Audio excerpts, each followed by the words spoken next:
దేవునికి స్తోత్రములు. మంచిది. ప్రభునందు ప్రియమైన సహోదరి సహోదరులారా, ఈ సమయంలో మరోసారి దేవుని వాక్యాన్ని ధ్యానించుటకు దేవుడు మనకిచ్చిన గొప్ప ధన్యత కొరకే దేవుని ఎంతో స్తుతించాలి. ప్రతిరోజు కూడా దేవుని వాక్యాన్ని వినటము, దేవుని వాక్యాన్ని ధ్యానించటము, దేవుని వాక్యానుసారంగా జీవించటము మన యొక్క జీవితంలో ఎంతో ఆనందాన్ని, ఆశీర్వాదాన్ని అనుగ్రహిస్తుంది. కాబట్టి మొదటిగా మనం చూసినప్పుడు దేవుడు సృష్టించినప్పుడు, మొట్టమొదటిగా సృష్టించినప్పుడు ఆయన వెలుగుని కలుగు చేశాడు. ఆయన చూడండి, ఆదికాండం 1:3 మనం చూస్తే, దేవుడు వెలుగును కమ్మని పలుకగా వెలుగు కలిగెను. మొట్టమొదటిగా సృష్టిని సృష్టించినప్పుడు వెలుగుని ఆయన సృష్టించినాడు. వెలుగుని చీకటిని వేరు చేశాడు ఆయన. చూసారా, వెలుగు లేకపోతే మనము ఏది మనం చూడలేము. వెలుగు అనేది మనకి ఎంతో సంతోషాన్ని ఇస్తుంది. వెలుగు మనకి దారి కనిపిస్తుంది వెలుగులో ఉన్నప్పుడు. అందుకే దావీదు అంటాడు, నీ వాక్యము నా పాదములకు దీపము, నా త్రోవలకు వెలుగు అన్నాడు. దేవుని వాక్యము లేకపోతే మనకి దారి కనిపించదు, మనకి వెలుగు ఉండదు, మన చీకటిగా ఉంటుంది, మన అంధకారంగా ఉంటుంది.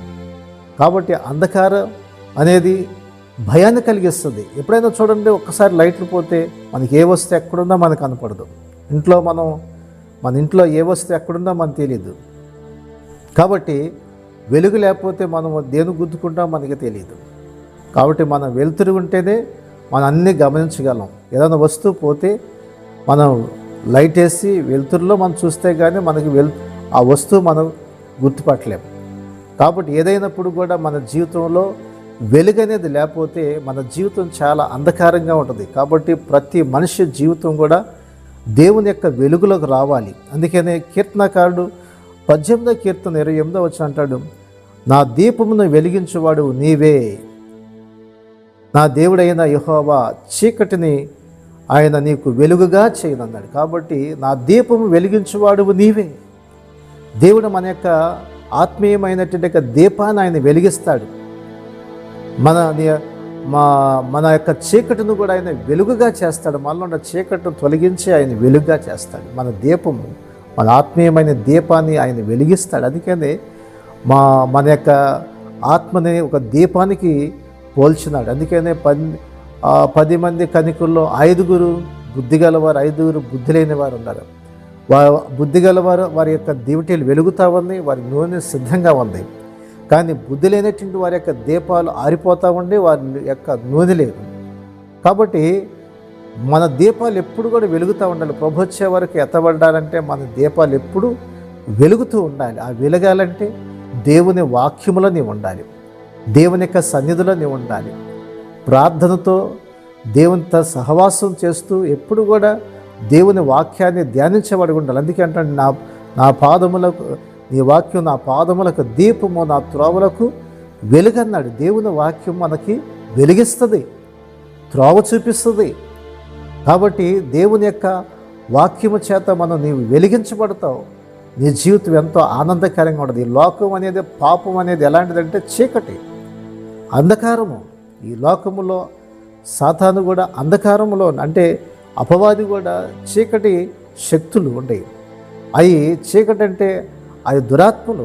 చూడండి, అంధకారంలో అవన్నీ కూడా మనుషులను భయాన్ని కలుగు చేస్తాయి. కాబట్టి ఆ చీకటి నుంచి వెలుగులోకి దేవుడు నేను పిలుస్తున్నాడు.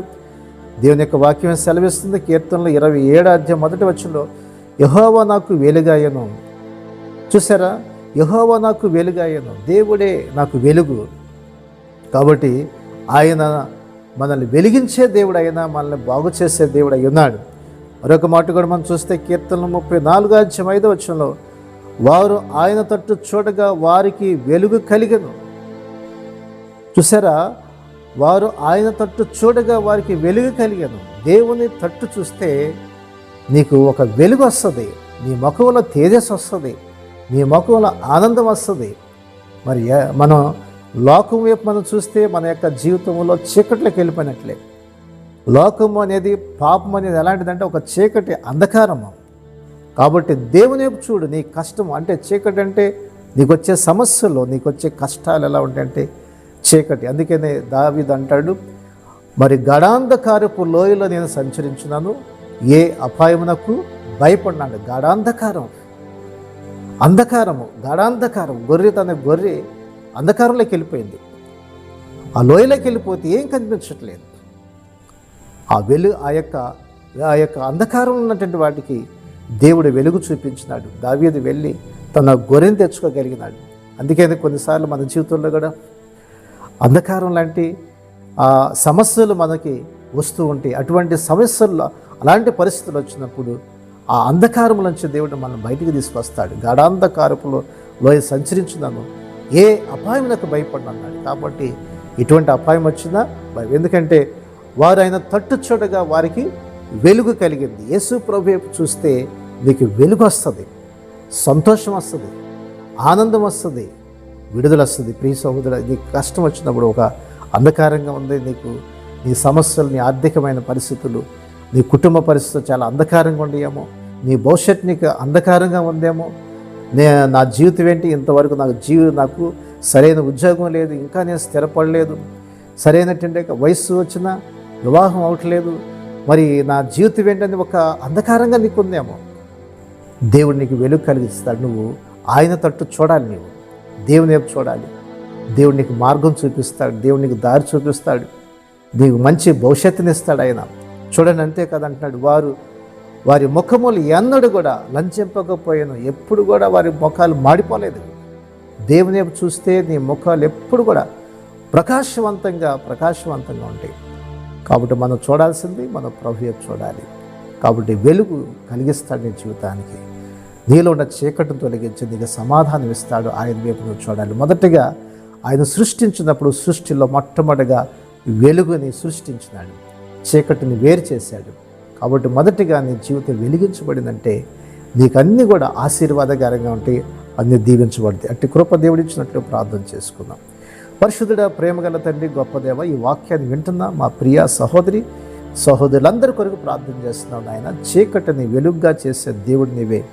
మొట్టమొదటిగా సృష్టిలో మరి చీకటిని వేరు చేశావు, వెలుగును సృష్టించినప్పుడు అది మంచిది అన్నావు. కాబట్టి నాయన, మా జీవితాల్లో మొట్టమొదటిగా మాకు వెలుగుని అనుగ్రహించే దేవుడు నీవే. మాలో ఉన్న ఆ చీకటిని తొలగించి సమాధానం ఇచ్చేవాడు నీవే.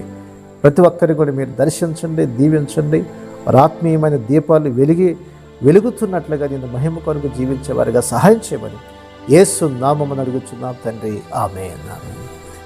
ఈ శ్రేష్టమైన సందేశం మీకు దీవెనకరంగా ఉంటే 10 మందికి షేర్ చేయండి, లైక్ చేయండి, మంచి కామెంట్ పెట్టండి.